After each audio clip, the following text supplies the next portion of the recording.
Pozdravljeni, pozdravljeni ponovno na kanalu Greg Skort, Gregor tukaj z vami. Po 3 tekmah je čas za novo analizo, nič pretresljivega, ampak toliko, da smo v stiku z časom in da se lotimo par zadev, tudi mogoče malenkost manj prijetnih, ker vendarle ni vse tako gladko tekoče pri Dallasu, niti pri Luki, pa se bomo danes dotaknili tudi teh tem. Še pred vsem skupaj pa vas lepo povabim, da se naročite na tale kanal za nove highlightse, nove analize Luke Dončića in ostalih zanimivih košarkarskih vsebin. Hvala. Da začnemo pri 3 tekmah Dallasa, 2 zmagi, 1 poraz. Tisti uvoden poraz je v bistvu zdaj že malenkost pozabljen, na srečo. Sledili sta 2 zmagi, najprej proti Torontu, danes še proti Houstonu.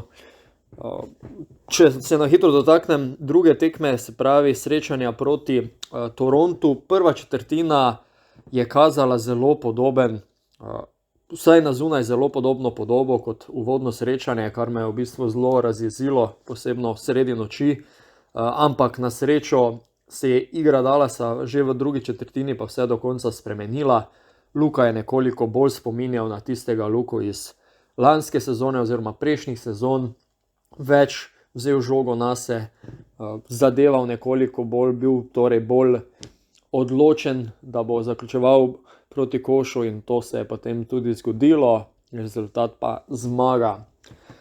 Današnja tekma dokaj podobna iz tega stališča, agresiven Luka, 25 metov na koš, koliko je bil uspešen, se bom lotil malo kasneje.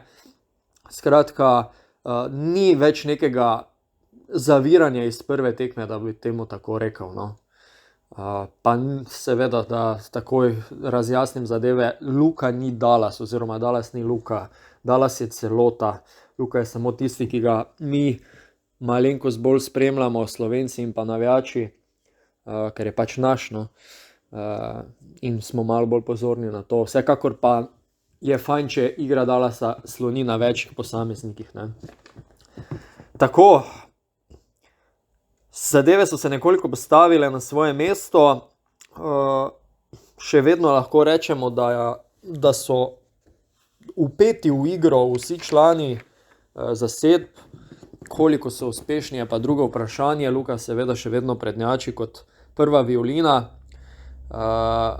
Porzingis še vedno ni našel svoje prave sredine, da tako rečem, in dobi neke žoge, dobi priložnosti. Kid ima mogoče malenkost drugačno filozofijo kot predtem Carlisle, recimo, da so določene obrambne postavitve malenkost drugačne, ampak nema veze. Porzingis še vedno ni tisti, ki ga čakamo. Tako, gremo malenkost bolj neprijetnim temam, ampak se jih bomo dotaknili, zato ker jih lahko gledamo kot rezerve. Predvsem pri Luki. Luka ima v tem trenutku zelo slab met za 3 točke, se pravi izza črte, ki označuje mesto za 3 točke. V tem delu, se pravi v 3 tekmah, je zmetal, reči in piši, 10-7, se pravi 23 metov za 3 točke, bil pa uspešen 5-krat. Ne? To je v bistvu 22%, če smo natančni, še 21,7, absolutno nič posebnega. In kaj je razlog? Razlog vidim predvsem v tem, da so ga zelo prečitale obrambe v ligi. Vedo, kaj bo sledilo po tistem kratkem driblingu, da bo sledil step back, na katerega so nasprotniki več kot odlično že pripravljeni, in Luka si zelo težko izbori nek normalen met s svojim step backom. Zelo blizu mu že stojijo, zelo blizu temu, da celo dotaknejo žogo, jo blokirajo, celo nekajkrat se je to zgodilo že. Tako da meti so ponavadi v visokem loku, ker enostavno nasprotnikova, se pravi obrambna roka, pride tako blizu žoge in more korigirati, kar pa v bistvu nikoli ni v redu, ne. Skratka, tukaj bo moral prilagoditi situacijo ali pa nekoliko več prodirati, Kar pa je, predvsem v drugih polčasu obeh tekem, ko je videl, da med z razdaljo enostavno ne gre, proti Torontu celo 2-10 za 3, danes samo 2 od 7, ni res, danes 1 od 6, proti Atlanti je bilo 2 od 7. Skratka, je potem malo več prodiral, na račun tega je pa prišlo tudi kakšen end one več, no. Skratka, pa skupaj med 10-25, nič posebnega. Med ostalega dela ekipe, grozen, slab. Za 3 zadnja tekma ekipa meče iz 43 poskusov zadela le 12 trojk, se pravi, to je 27%. Če se dotaknem prve postave vključno z Luko, 23 poskusov za 3 in samo 4 zadeti meti. Skratka, tole res ni spodbudno, na drugi strani je Houston za 3 metal 41%, velika razlika, ne. Če ste mogoče spremljali moj kanal, zadnje dni sem eno parodijo v bistvu objavil na Reggija Bullocka, kako on s svojimi cigli, se pravi zgrešenimi meti, gradi telovadnico v Dallasu, ne. Tisti, kateri ste želeli razumeti, da je to hec, ste, v nasprotnem primeru ste pač malo mi zamerili, kakorkoli, nema veze. Danes je metal za 3 4 od 9, se pravi 44%. Tole je pa zelo dobro. Tako da, če se malo pošalim, če je videl tale video, sem mu dal malo motivacije, no.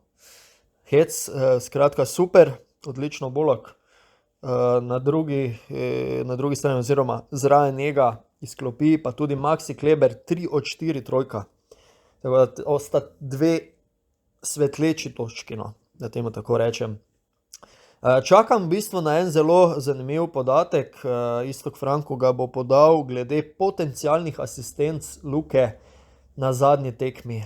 Že na predzadnji proti Houstonu bi Luka zanesljivo ujel trojni dvojček, če bi soigralci zadeli mete za 3 točke. Zadnjo tekmo je bilo tole še huje, no, kar malo težko zagledati. Zdaj razlika je, Luka je svoje mete za 3 zgrešil iz situacij, ki si jih je sam pripravil, medtem ko so ostali po večini grešili mete, ki jih je pripravil Luka. Ne, se pravi, navezal nase igralca oziroma 2, prebil prvo linijo, kakorkoli in potem podal navzven. Iz tega so potem sledili zgrešeni meti, ne. Prepričan sem, da bi Luka dobil 2 trojna dvojčka že letos, če bi bili napadalci Dallasa nekoliko bolj uspešni, ampak verjamem, da se Luka ne obremenjuje kaj preveč s tem. V bistvu tako hitro ugotovimo, da je kar nekaj rezerv še v igri Dallasa. Upam, da jih bodo čim prej unovčili. Naslednje tekme so hitro namenijo, v bistvu že v petek zjutraj, če se ne motim, proti San Antoniju. In pa ena zelo dobra novica za vse nas na sončni strani Alp in pa vseh v Evropi.